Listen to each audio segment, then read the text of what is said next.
Hello students, कैसे हैं आप लोग। जैसे कि लास्ट वीडियो में हमने एडिशन और सब्ट्रैक्शन ऑफ टू मैट्रिक्स की हमने बात की थी। अब हम डिस्कस करेंगे about multiplication of two matrix. और ये थोड़ा सा डिफरेंट प्रॉब्लम है एडिशन सब्ट्रैक्शन से, क्योंकि दो मैट्रिक्स को मल्टीप्लाई करने का रूल थोड़ा सा कॉम्प्लेक्स है।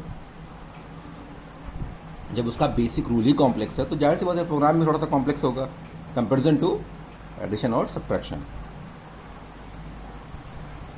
तो प्रोग्राम को इम्प्लीमेंट करने से पहले हम ये देख ले पहले कि एक्चुअली में रूल है क्या दो मैट्रिक्स को मल्टीप्लाई करने का, कि कैसे हम दो मैट्रिक्स को मल्टीप्लाई करते हैं। तो एक छोटा सा हम एग्जांपल लेते हैं, उसके बाद हम प्रोग्राम पे जाएंगे। तो पहले हम थोड़ा एग्जांपल ले लेते हैं। सपोज हमारे पास एक मैट्रिक्स है 2x3 की, और एक मैट्रिक्स और लेते हैं। अब मैट्रिक्स दूसरी क्या उसका कॉन्फ़िगरेशन होना चाहिए। जैसे अगर ये आपको रूल पता होना चाहिए, जैसे कि दो मैट्रिक्स को ऐड सब्ट्रैक्ट करते हैं, सब्ट्रैक्शन करना है एडिशन करना है, तो दोनों का कॉन्फ़िगरेशन सेम होना चाहिए। अगर m क्रॉस n की मैट्रिक्स है पहली, तो दूसरी भी m क्रॉस n की होनी चाहिए, अगर दोनों को ऐड करेंगे तब। लेकिन मल्टीप्लाई में ऐसा नहीं होता। मल्टीप्लाई करने के लिए दोनों मैट्रिक्स का कॉन्फ़िगरेशन सेम नहीं होना चाहिए। तो कैसा होना चाहिए फिर? कुछ तो कंडीशन होगी। तो क्या कंडीशन है? अगर पहली मैट्रिक्स का ऑर्डर m क्रॉस n है और दूसरी मैट्रिक्स का ऑर्डर n क्रॉस r हो, मतलब कहने का जो पहली मैट्रिक्स का रो और कॉलम है और दूसरी मैट्रिक्स का रो और कॉलम है, उसमें एक सिमिलरिटी होनी चाहिए। क्या? कि दोनों का जो n वाली वैल्यू, n मतलब पहली का कॉलम और दूसरी का रो, वो सेम होना चाहिए। मतलब अगर हम 1 क्रॉस 2 की मैट्रिक्स ले लें, दूसरी 2 क्रॉस 3 की, तो हम मल्टीप्लाई कर सकते हैं। एक बात और, जो ये पहली वैल्यू है m और r, इसमें कोई रिलेशन नहीं, ये कुछ भी हो, हम डजंट, कोई फर्क नहीं पड़ता, कुछ भी हो वो, उससे कोई फर्क नहीं पड़ता। फर्क किसे पड़ेगा? पहली मैट्रिक्स में जो a मैट्रिक्स है उसका जो कॉलम का नंबर है, कितने कॉलम है उस मैट्रिक्स में वो, और जो दूसरी मैट्रिक्स है b, वो उसमें कितने रो हैं, वो दोनों सेम होने चाहिए। मतलब m क्रॉस n की वैल्यू n क्रॉस r से करेंगे तो मल्टीप्लाई हो जाएगा। लेकिन अगर m क्रॉस n को r क्रॉस n से मल्टीप्लाई करेंगे, अगर m क्रॉस n की मैट्रिक्स को r क्रॉस n की मैट्रिक्स मल्टीप्लाई करेंगे तो मल्टीप्लाई नहीं कर पाएंगे। मतलब वो एरर है, क्या कह सकते हैं, पॉसिबल नहीं है, ये रूल नहीं है। ठीक है। तो 1 क्रॉस 2 की मैट्रिक्स को 2 क्रॉस 3 से, 2 क्रॉस 1 से, 2 क्रॉस 5 से, 2 क्रॉस कुछ भी, लेकिन ये पहला 2 होना चाहिए। क्यों? क्योंकि इसका लास्ट वाला इंडेक्स 2 है। बस यही रूल होना चाहिए। जैसे 2 क्रॉस सीमेंट ले ली मैंने, तो यहाँ पे 3 क्रॉस कुछ भी ले लो तुम, 3 cross 1, 3 cross 2, 3 cross 3, 3 cross 4, 3 cross anything, लेकिन ये 3 होना चाहिए। क्यों? क्योंकि इसका सेकंड इंडेक्स r है, यानी जितने इसमें कॉलम है पहले मैट्रिक्स में, उतने ही रो होने चाहिए। जितने इसमें कॉलम हैं, जितने इसमें कॉलम हैं, उतने ही इसमें रो होने चाहिए, तभी मल्टीप्लाई करेंगे। और जिसमें इतने रो हैं, मतलब 2 रो हैं, यहाँ 3 हैं, कोई फर्क नहीं पड़ता वो। मतलब सॉरी, यहाँ पे कॉलम कितने हैं, 1 2 3 4 5, कोई मैटर नहीं कर, कुछ भी ले लो तुम, लेकिन ये फर्क ये होना चाहिए, पहला फर्स्ट मैट्रिक्स का कॉलम दूसरी मैट्रिक्स का रो सेम होना चाहिए। ठीक, चलो ये बात कंप्लीट हो गई। मतलब वो 2 क्रॉस 3, 3 क्रॉस हम यहाँ ले लेते हैं, 3 ले लेते हैं, तो हम मल्टीप्लाई कर लेंगे। मल्टीप्लाई करते हैं, एक 2 क्रॉस 3 की मैट्रिक्स ले लो, मान ले लिया मैंने 1 3 2 क्रॉस 3 है तो 2 ही ऑर्डर, 2 ही होगा इसमें, 5 0 1 ले लिया, इसे मल्टीप्लाई करने में आसानी हो। और दूसरी मैट्रिक्स मैंने ले ली 3 क्रॉस 3 की। मैंने क्या कहा, ये पहला जो है जो 3 है, ये सेकंड मैट्रिक्स का जो फर्स्ट कॉन्फ़िगरेशन है रो, वो सेकंड मैट्रिक्स के कॉलम के बराबर होना चाहिए, तो 3 भी ले लो। तो जैसे 3 कॉलम है तो यहाँ 3 रो होने चाहिए। यहाँ ले लिया मैंने 2 1 7 0 3 4 5 4 1, ये ले लिया। इसमें इसका ऑर्डर क्या है, 2 क्रॉस 3, इसका ऑर्डर क्या है, 3 क्रॉस 3। क्योंकि इसका कॉलम इसके रो के बराबर है तो मल्टीप्लाई कर सकते हैं। ये चेक नहीं करना है, ये कुछ भी हो, हमें से मतलब नहीं है। अब मल्टीप्लाई कर लो तुम। अब मल्टीप्लाई आपको आना चाहिए, अगर मल्टीप्लाई नहीं आता तो प्रोग्राम नहीं बना पाओगे। तो इसका रो इसके कॉलम के बराबर होना चाहिए। देखिए है कि नहीं, सॉरी बराबर नहीं, मतलब उसके करस्पॉन्डिंग एलिमेंट को मल्टीप्लाई करना है। तो इसके रो में इसके कॉलम में, तो 1 को 2 से मल्टीप्लाई करेंगे, 1 को 2 से मल्टीप्लाई करेंगे, 3 को 0 से मल्टीप्लाई करेंगे और 2 को 5 से, फिर सबको ऐड कर देंगे। तो 1 इंटू 2 2, 3 इंटू 0 0, 2 इंटू 5 10। जो एडिशन होकर वैल्यू आएगी वो मैट्रिक्स सी की वो फर्स्ट वैल्यू यहाँ मिल जाएगी। ये सेकंड वैल्यू कैसे निकालनी है, इसको फिक्स कर दो। अब इसको चेंज कर लो, मतलब पहला रो को फिर सेकंड कॉलम मल्टीप्लाई करो। तो 1 को 1 से वैल्यू आई 1, 3 को 3 से वैल्यू आई 9, 2 को 4 से वैल्यू आई 8। इसको ऐड कर दो, वही आंसर यहाँ आ जाएगा। ठीक, अभी भी ये फिक्स है, चेंज नहीं करना है। 1 को 7 से 7, 3 को 4 से, 3 को 4 से कितना आ गया 12, और 2 को 1 से कितनी वैल्यू आई 2। सिमिलरली अब इस रो को फिक्स करो और इस कॉलम मल्टीप्लाई करो। 5 को 2 से, 0 को 0 से, 1 को 5 से, 5 2 ज़ा 10, 0 into 0 0, 1 into 5 5। Similarly 5 into 1 5, 0 into 3 0, 1 into 4 4। फिर सेकेंड ये वाला एलिमेंट, यहाँ का एलिमेंट चाहिए आपको, ये तो ऐड हो गया है। इस रो फिक्स है, अब कॉलम बचा हुआ है ये थर्ड कॉलम। ठीक, 5 इंटू 7 35, 0 इंटू 4 0, 1 इंटू 1 1। ठीक है, अब इनको ऐड कर लो। अब एलिमेंट बचा ही नहीं, दोनों रो कर दिया हमने। ठीक, यही हमारा आंसर है। इसे सिंप्लीफाई कर लो, इसको आप लोग सिंप्लीफाई कर लीजिए।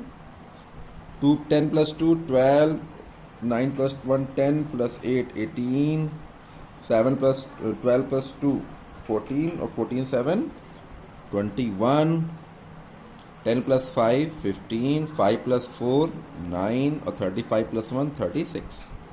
अब देख क्या ऑर्डर है इसका, कितने रो हैं इसमें, 2 रो और 3 कॉलम। ऑर्डर क्या होगा 2 क्रॉस 3। अब आप ध्यान से देखिए, जिसको मैंने कहा था कि इसको केयर नहीं करना कुछ भी हो, देखिए पहले मैट्रिक्स का रो और दूसरी मैट्रिक्स का कॉलम, यही थर्ड मैट्रिक्स का रिजल्टेंट मैट्रिक्स का ऑर्डर होगा।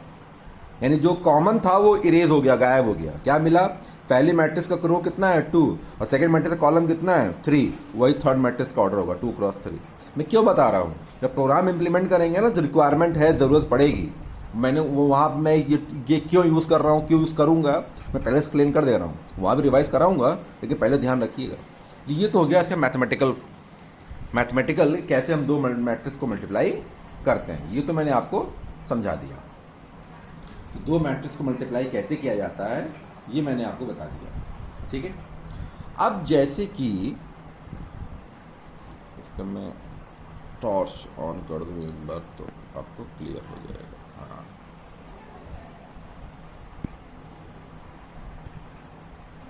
ये अंधेरा हो गया, इसको बंद करना पड़ेगा।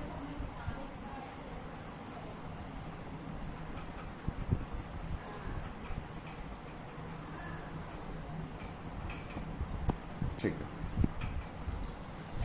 तो अब इसके हम प्रोग्रामिंग पॉइंट ऑफ, इसका स्क्रीनशॉट लेना चाहे ले सकते हैं आप, इसका पता लगे मल्टीप्लाई कैसे किया गया है। अब आप इसके प्रोग्रामिंग पॉइंट ऑफ व्यू पे आते हैं। ठीक है, तो प्रोग्रामिंग थोड़ा हम आपको पूरी प्रोग्रामिंग बताएंगे इसकी। ठीक है, तो पहला तो वही वॉइड मेन। ठीक, वही बात, फिर हमें 3 मैट्रिक्स चाहिए, ए और बी में इनपुट, सी में उसका रिजल्टेंट।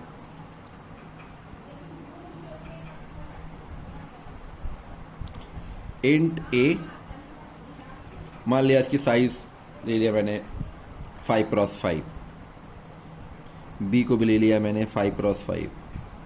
अब मैंने बताया था पहले भी, आप साइज मैक्सिमम कुछ भी डिक्लेयर कर लीजिए, डिपेंड करेगा R1 C1 R2 C2 पे। ठीक है, फिर सी ले लिया मैंने 5 क्रॉस 5। और क्योंकि आपको यहाँ पे आपको 3 नेस्टिंग लूप में 3 लूप लगाने पड़ेंगे। कैसे क्यों लगाएं मैं बताऊंगा आपको, इसलिए आप 3 वेरिएबल लीजिए, आई जे और के। आई जे तो लेते ही थे क्योंकि 2D मैट्रिक्स है, के हमें और लेना पड़ेगा क्योंकि आप एडिशन बार बार कर रहे हैं। दो मैट्रिक्स को में एलिमेंट को बार बार एडिशन भी करना पड़ता है। तो जब कोई चीज़ रिपीट होती है तो लूप लगाते हैं, तो एडिशन रिपीट हो रहा है, तो एडिशन के लिए आप एक लूप और लगाना पड़ेगा, इसलिए मैं के लूँगा। ठीक है, तो ये तो हो गया आप। और फिर R1 R2 C1 C2। ठीक है, पहली मैट्रिक्स का ऑर्डर, दूसरी मैट्रिक्स का ऑर्डर, और इन्हीं दो चारों में कोई दो वेरिएबल होगा जो थर्ड मैट्रिक्स का ऑर्डर होगा। कौन सा होगा अभी क्लियर हो जाएगा। तो पहले क्या इनपुट करेंगे, enter the order of first matrix.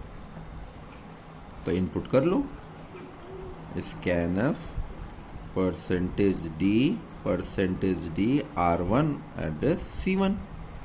Similarly, printf enter the order of second matrix। ठीक है, ये हो जाएगा scanf %d R2 cross C2। ये हो गया आपका सेकेंड मैट्रिक्स का ऑर्डर। अब मैट्रिक्स को ऐड मल्टीप्लाई कब कर सकते हैं, अभी बताया था मैंने। क्या लिखेंगे, इफ R1 पहली मैट्रिक्स का कॉलम यानी C1 और दूसरी मैट्रिक्स के रो यानी R2 की इक्वल हो। ये R1 C1 पहली मैट्रिक्स का ऑर्डर है, R2 C2 दूसरी मैट्रिक्स का ऑर्डर है। तो पहली मैट्रिक्स का कॉलम मतलब C1 और सेकेंड मैट्रिक्स का रो मतलब R2। अगर ये दोनों सेम है तभी हम मैट्रिक्स मल्टीप्लाई कर सकते हैं, अदरवाइज नहीं कर सकते। ये रूल है मैट्रिक्स मल्टीप्लिकेशन का। अब जब ये ट्रू है, मान लिया, अब मैट्रिक्स ए और बी क्रिएट कर लो। तो यहाँ मैं क्रिएट का कोड नहीं लिख रहा हूँ, तो create matrix A of order R1 cross C1। फिर आप लिखेंगे क्रिएट, इसका कोड वही मैं फिर बात करूंगा, मेरे प्रीवियस जो वीडियो उस पर कैसे क्या करते हैं दो मैट्रिक्स क्रिएशन, वो मैंने बताया मैंने आपको, तो उसको वहाँ पे आप दोबारा देख लीजिएगा। तो R2 और C2 आपने कर लिया।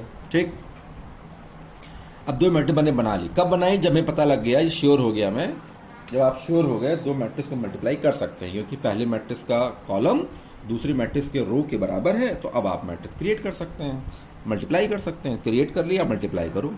अब मल्टीप्लाई का रूल आप देख लीजिए, मैंने बताया था यहाँ पे, ध्यान से बताया तो नहीं था मैंने, लेकिन मैं आपको यहाँ पर रिप्लेस कर रहा हूँ। देखिए, CIJ equal to AIK into BKJ और सिग्मा लगाया है मैंने। ठीक है, ये सिग्मा लगा और 1 to n तक, अगर मान लो n क्रॉस n मैट्रिक्स है। तो ये देखिए यहाँ पे ध्यान दीजिएगा कि पहली मैट्रिक्स का जो सेकंड इंडेक्स है और दूसरी मैट्रिक्स का जो फर्स्ट इंडेक्स है वो दोनों सेम होनी चाहिए, वही आज बताया था मैंने यहीं पे। तो अब यहाँ पे ध्यान दे दीजिए, जो मैंने न्यूमेरिकल प्रॉब्लम सॉल्व कराई थी आपको, वहाँ समझ में नहीं आती, यहाँ समझिए। आपने 1 को 2 से मल्टीप्लाई किया, 3 को 0 से मल्टीप्लाई किया, 2 को 5 से मल्टीप्लाई किया, फिर 1 को 1 से मल्टीप्लाई किया, 3 को 3 से मल्टीप्लाई किया, 2 को 4 से मल्टीप्लाई किया, फिर 1 को 7 से मल्टीप्लाई किया, 3 को 4 से, 2 को 1 से। जब आपने 1 को 2 से मल्टीप्लाई किया तो 1 का इंडेक्स क्या था, 0 0, और 2 का इंडेक्स क्या था, 0 0। तो कोई दिक्कत नहीं, ठीक है, यहाँ समझ में नहीं, आगे नेक्स्ट पढ़ते हैं, क्योंकि यहाँ पे सब सेम ही है। अब 3 का इंडेक्स देखिए, 3 का इंडेक्स क्या है, 0 और 1, 0 इंडेक्स 0 रो फर्स्ट कॉलम, और यहाँ 3 को मतलब 0 से किया था, 0 का इंडेक्स क्या है, 1, 0, मतलब फर्स्ट रो 0 कॉलम। जो इसका लास्ट है वह इसका फर्स्ट है। अब आपने 2 को मल्टीप्लाई किया 5 से, 2 का इंडेक्स क्या है, 0 1, 0 2, 0 रो सेकंड कॉलम, और 5 का इंडेक्स क्या है, 2 0 सेकंड रो और 0 कॉलम। तो यहाँ पे देखिए, इसका लास्ट इसका फर्स्ट सेम है, यानी जो 2 का इंडेक्स का लास्ट वैल्यू है वो 5 के इंडेक्स की फर्स्ट वैल्यू, दोनों सेम है। ऐसे 5 को चेक करिए, ऐसे 5 को 2 से मल्टीप्लाई किया था आपने, 5 का इंडेक्स क्या है भाई, फर्स्ट रो 0 कॉलम 1 0 है, और 2 का इंडेक्स क्या है, 0 रो और 0 कॉलम। इसका देखिए लास्ट और इसका फर्स्ट दोनों सेम है। यानी आपको दो एलिमेंट जो पिक करने हैं, ऐसे एलिमेंट को पिक करना है जिसके लास्ट का इंडेक्स पहले मैट्रिक्स के एलिमेंट का लास्ट इंडेक्स दूसरी मैट्रिक्स के एलिमेंट के फर्स्ट इंडेक्स का सेम होना चाहिए, ऐसे वैल्यू को पिक करना है। ठीक, बस यही लॉजिक लगाना है यहाँ पे। तो लूप तो लगाना ही पड़ेगा, i equal to 0, i less than, अब यहाँ पे क्या इंडेक्स उठाएंगे हम, वही R1 ध्यान दीजिएगा, इसमें फॉर में जो रिजल्ट जो हम कैलकुलेशन कर रहे हैं वो यहाँ पे लूप में हम वही कंडीशन लगाएंगे जो हमारे रिजल्टेंट मैट्रिक्स का ऑर्डर होगा। जैसे समेशन में किया था मैंने, रिजल्टेंट मैट्रिक्स का ऑर्डर क्या था, वैसे यहाँ भी करना है। तो अभी मैंने बताया आपको रिजल्टेंट मैट्रिक्स का ऑर्डर क्या होगा। न्यूमेरिकल में देखिए 2 क्रॉस 3 आया था, क्यों आया था, पहले मैट्रिक्स का रो और दूसरी मैट्रिक्स का कॉलम, वही रिजल्टेंट मैट्रिक्स का ऑर्डर होगा। यहाँ पे देखिए पहले मैट्रिक्स का रो कितना है R1 और दूसरी मैट्रिक्स का कॉलम कितना है C2, यानी यही आपको इंडेक्स लगाना है यहाँ पे। तो लिखिए, तो R1 I plus plus for inner, आप नेस्टिंग लूप यूज कर रहे हैं, J equal to 0, J less than क्या लिखेंगे यहाँ पे, C1 की C2 की R2 क्या लिखेंगे C2।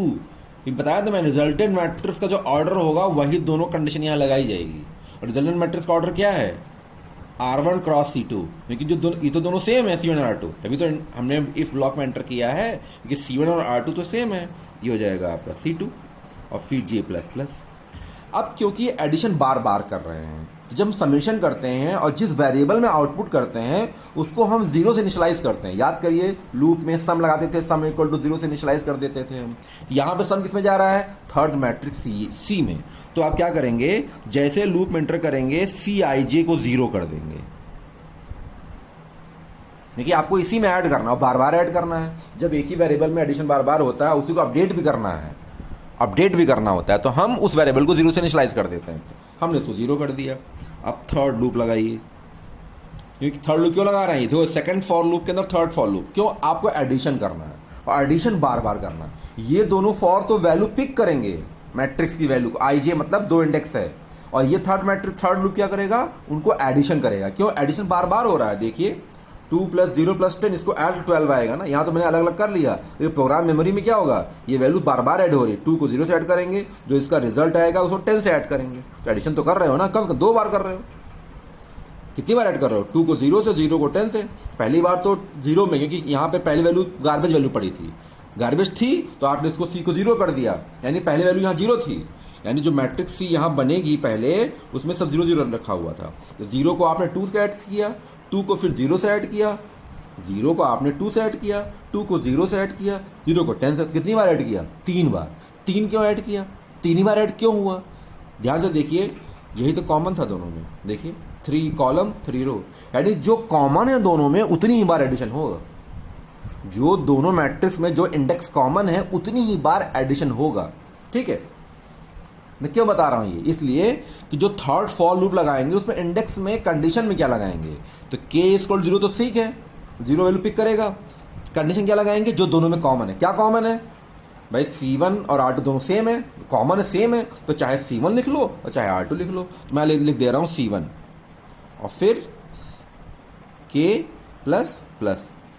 अब मल्टीप्लाई का जो फॉर्मूला है वो लिख लीजिए, क्या है, Cij = Cij, जैसे याद होगा सम = सम प्लस a लिखते थे, वही बात है। सम क्या है, रिजल्टेंट इसी में जा रहा है, तो Cij = Cij। और जब दो मैट्रिक्स को मल्टीप्लाई करते हैं तो दोनों मैट्रिक्स का पहली का सेकंड दूसरी का फर्स्ट सेम होना चाहिए। तो क्या लिखेंगे हम, Ik और मल्टीप्लाइड बाई Bkj, भाई पहली का सेकंड दूसरी का फर्स्ट सेम है, Bkj। फिर फॉर को यहाँ क्लोज कर दिया, इस वाले फॉर लूप को, ये वाला फॉर लूप यहाँ क्लोज कर दिया, और जो टॉप का फॉर लूप था उसको यहाँ पे क्लोज कर दिया। अब ये और इफ को यहाँ क्लोज कर दिया। हाँ, इफ को क्लोज मत करिए, अभी हम इसी में प्रिंट कर लेंगे, जैसे मैंने वहाँ किया था, बाद में प्रिंट किया था, हम इसी में प्रिंट कर लूँगा मैं।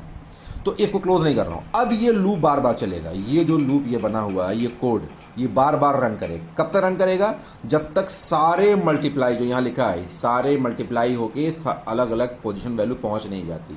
जो आपका थर्ड मैट्रिक्स C है, जो वैकेंट है, एम्प्टी है, उसके प्रॉपर लोकेशन पर सारी वैल्यूज इस रूल के अकॉर्डिंग, जो मैंने यहाँ रूल फॉर्मूला लिखा है, ऐड मल्टीप्लाई नहीं हो जाती, मल्टीप्लाई होके ऐड होके उसकी मेमोरी स्टोर हो जाएगी। अब हमें जो रिजल्टेंट मैट्रिक्स उसको प्रिंट करना है। ठीक है, तो अभी इफ ब्लॉक के अंदर ही चल रहे हैं, इफ ब्लॉक मैंने क्लोज नहीं किया है, इफ ब्लॉक के अंदर है। तो स्क्रीनशॉट इसका चाहे ले लीजिए आप लोग, ये मल्टीप्लाई मैट्रिक्स का प्रोग्राम है, इसका स्क्रीनशॉट ले लीजिए।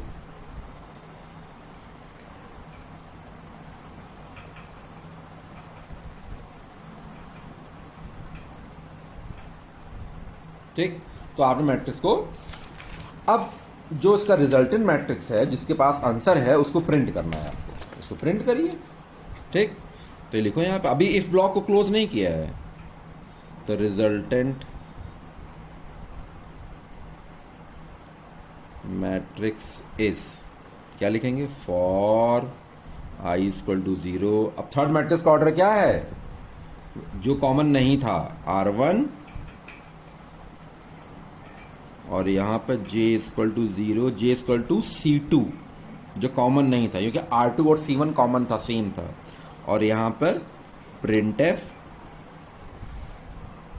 %d स्पेस के बाद Cij, क्योंकि आउटपुट तो Cij के पास है। और फिर इसको क्लोज करके यहाँ पे न्यू लाइन लगा दीजिएगा और फिर फॉर लूप को क्लोज करिएगा। ठीक है, तो ये मैट्रिक्स आपका मल्टीप्लाई हो गया। इफ को यहाँ क्लोज कर दीजिएगा और फिर इसका एल्स लिख लीजिए। तो क्या लिखेंगे, अगर वो कंडीशन फॉल्स हो गई, कौन सी, R2 इक्वल टू C1, मतलब मल्टीप्लाई करने का रूल को डिसओबे हो, तो क्या लिखेंगे, कैन नॉट मल्टीप्लाई। और उसके बाद एल्स को ब्लॉक क्लोज करके गेट CH और आपका मेन जो फंक्शन था वो क्लोज कर दिया। इसका भी स्क्रीनशॉट ले लीजिए।